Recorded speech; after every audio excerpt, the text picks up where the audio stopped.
Passe de 3 pour l'Espagne face à la France, Euro, Ligue des Nations, Coupe du Monde. La France n'arrive jamais à passer l'étape du dernier carré face à la Furia Roja.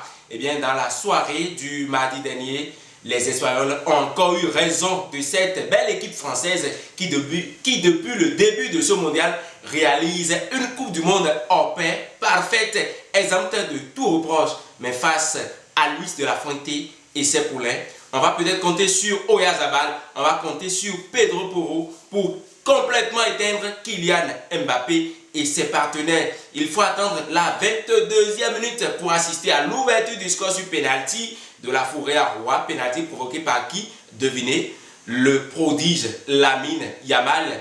D'un jaillissement somptueux, il a trompé le joueur, le milieu bien sûr, de Aston Villa. Il s'agit de Lucas Digne, ancien joueur du FC Barcelone.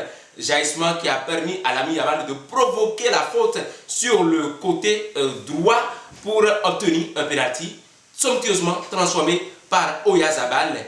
Il faut aller au niveau de la 58e minute pour assister à cette décomposition légendaire des Espagnols. On appelle légendaire parce que tout est parti d'un côté axial, le côté gouverné par Pedro Porro. Il a tout fait pour asphyxier la défense française et a finalement été à la conclusion. 2-0 pour l'Espagne. Kylian Mbappé sentait peut-être la poux venir sur sa tête, mais non, ce n'était pas la poux, c'était une défaite sanglante face à la bestia negra de tous les temps, l'Espagne de Luis de la Fuente. Dans les rencontres précédentes, la France a au moins scoré, a au moins eu la chance de mettre un but, mais non, dans cette demi-finale, la France n'a même pas eu de tir cadré. La seule tentative cadrée de la France est intervenue à la 87e minute par l'entremise de Ousmane Dembélé. La France a été dominée sur tous les plans. La France a bu le calice jusqu'à la lie. La ciguë a été mal administrée. Les conséquences ont été enregistrées par Didier Deschamps qui joue sa dernière Coupe du Monde parce que après cette rencontre de classement qui l'opposera à l'Angleterre, Didier Deschamps dira au revoir à l'équipe française qui aura désormais pour coach Zinedine Zidane, Ballon d'Or 98 et vainqueur de la Coupe du Monde 98. Cette belle génération de Aimé Jacquet, coaché bien sûr par Aimé Jacquet. Qu'est-ce qui n'a pas marché côté français? Il faut préciser que ce jeu français a été un jeu purement soporifique. Les Français n'ont eu que 15 minutes de domination et ces 15 minutes ont permis aux Français de désarçonner le jeu espagnol. Ce jeu très compact emmené par Rodri au milieu de terrain. Rodri qui n'a pas laissé l'enveloppe facile aux Français d'étaler leur velléité offensive. Et après la 15e minute de jeu, on vient au niveau de la 18e minute pour voir l'Espagne commencer par prendre le devant, par prendre l'ascendant. Marc Cucurella a centré dans le décor et ce décor a été bien sûr fatal pour la France. Didier Deschamps n'a-t-il pas transmis de grande conscience à ses joueurs? A-t-il demandé à ses joueurs de presser l'adversaire pour après bénéficier du jeu?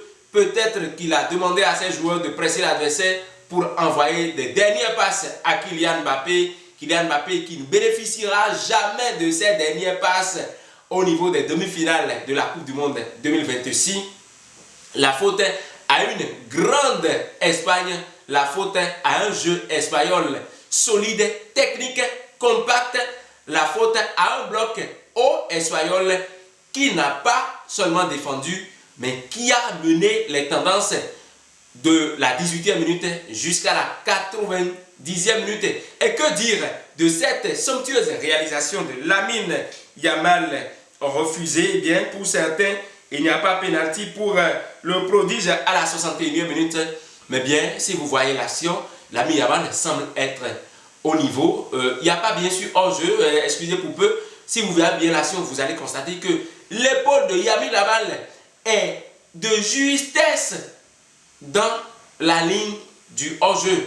La VAR a très bien sifflé, sinon on aurait pu assister à un naufrage, à un récital espagnol qui porterait le score à 3-0. La France n'a pas eu de chance cette fois-ci face à l'Espagne.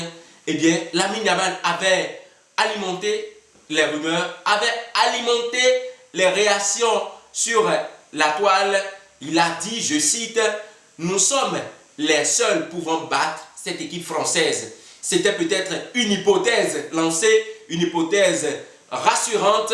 Nada, con muchas ganas. Yo creo que desde que ha empezado el Mundial todo el mundo esperaba este partido. Teníamos muchas ganas de que llegara. Somos para mí las dos mejores selecciones del Mundial, pero bueno, sin ningún miedo. Yo creo que si alguien puede ir con seguridad contra Francia somos nosotros. Bueno, yo espero un equipo que venga por nosotros, pero no todo el partido. Yo creo que no hay ninguna selección que nos vaya a jugar al 1 contra 1 todo el campo, pero bueno, esperamos todos sabemos que Francia ha jugadores de mucha calidad arriba y abajo, y muy físico, un equipo muy físico, pero bueno, jugaremos como nosotros sabemos e intentaremos tener el balón. Débattu farouchement par des Français comme Kylian Mbappé, qui a même dit que son équipe est championne du monde et vice-championne en titre, donc capable de battre l'Espagne. C'est pas la plus forte. J'ai été champion du monde et j'ai été vice-champion du monde. Cette équipe, elle est ni championne du monde ni vice-championne du monde. Donc à l'heure actuelle, c'est pas la plus forte. C'est celle qui a le plus de potentiel, celle avec laquelle on peut se projeter le plus facilement, où il y a beaucoup de qualité. Elle te permet de rêver, bien sûr, mais la plus forte, j'ai toujours dit que les équipes fortes, c'est les équipes qui gagnent.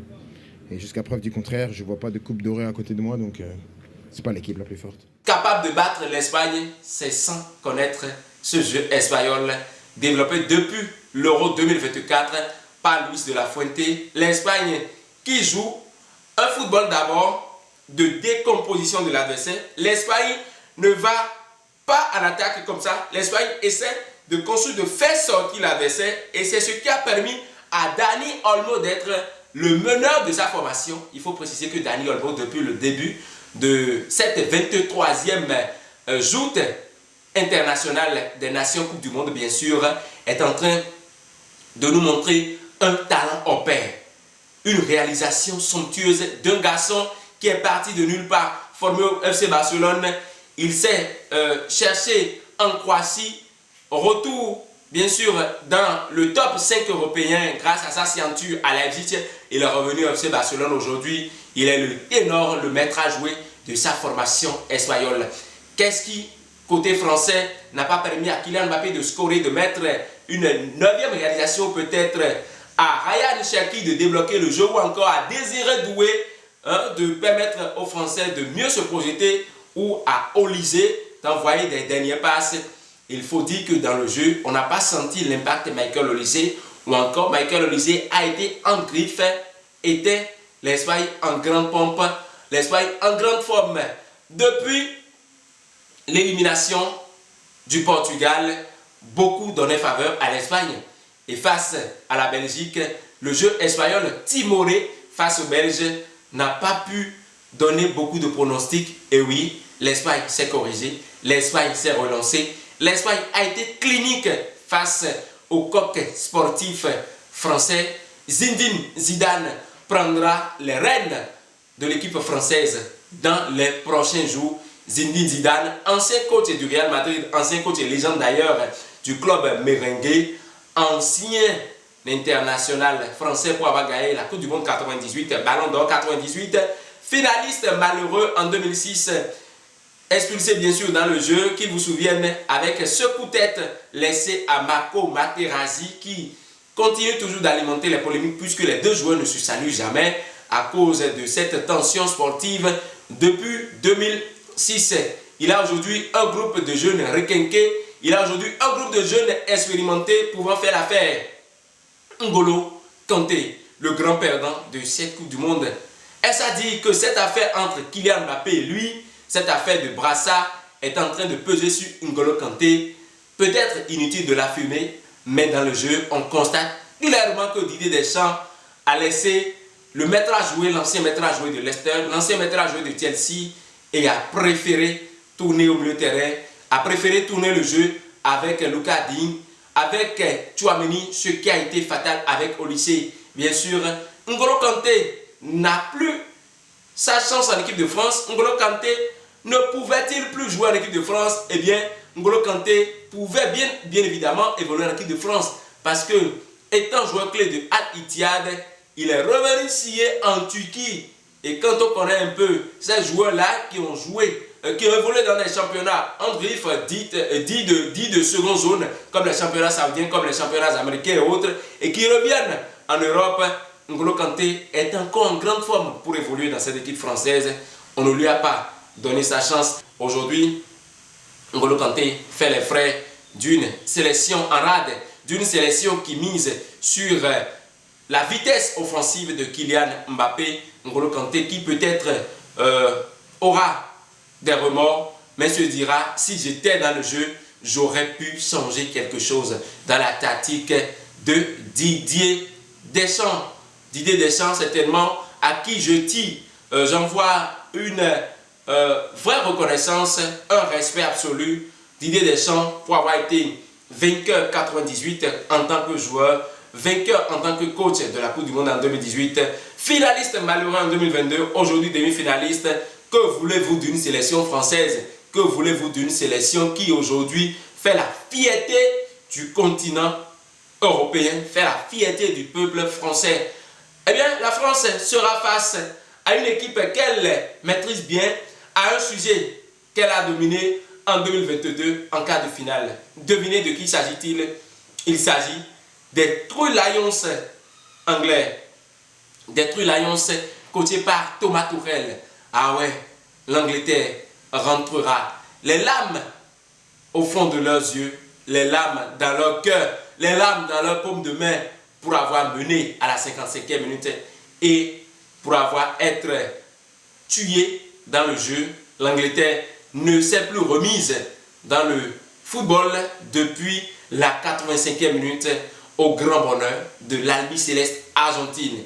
Lionel Andrés Coussitini Messi a encore fait du Messi. Mesdames et messieurs, chers férus du Curon, applaudissez pour ce génie qu'on ne verra peut-être plus jamais dans le football. Applaudissez pour cet homme au pair, pour ce pape qui à lui seul change toute une rencontre, il change le cours de match. Applaudissez pour ce mousquetaire qui, grâce à son talent au pair, arrive à orienter son équipe. Argentine-Angleterre.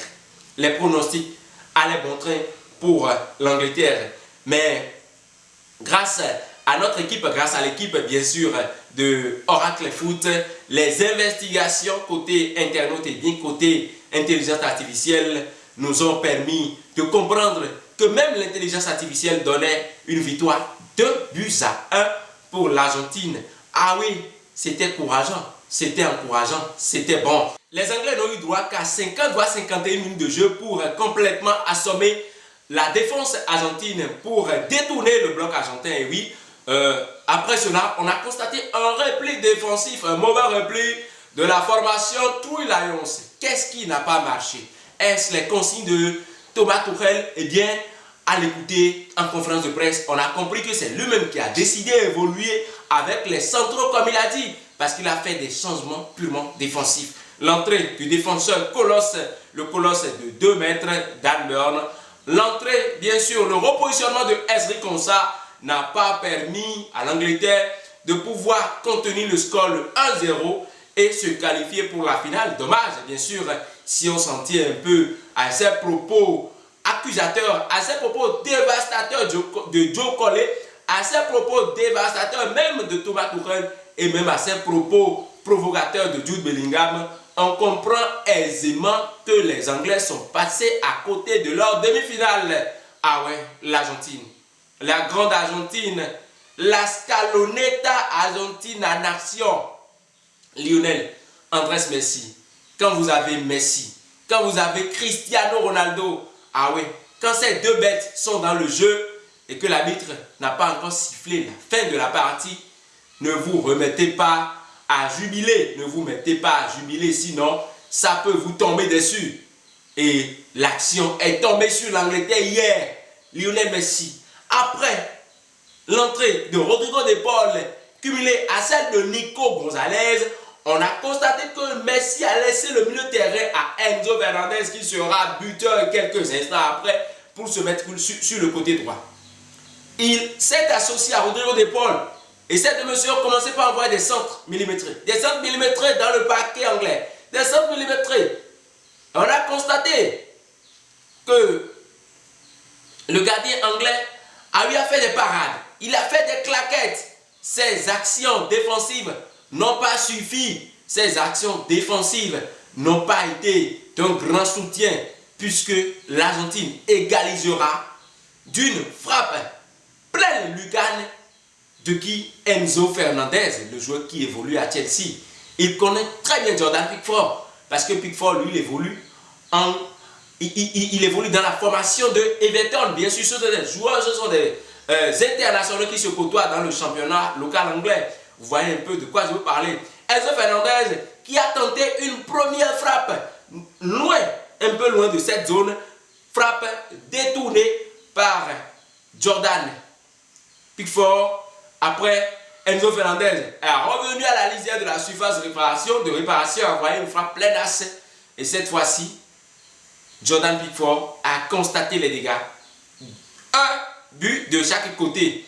À ce moment précis, les Anglais pouvaient sortir et commencer par faire le jeu. Parce que la fébrilité argentine réside dans cette capacité de l'adversaire à vite se projeter en avant, à vite les pomper. Maintenant, les Anglais ont peut-être eu la chance d'avoir Jordan Pickford. C'est ce qu'ils se disaient. Parce qu'ils ont donné une goude à Jordan Pickford.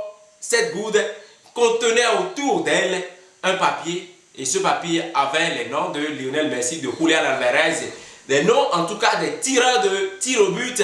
Ah ouais, on n'assistera pas à cette fatidique étape avant que l'Argentine ne scelle définitivement le sort de cette rencontre.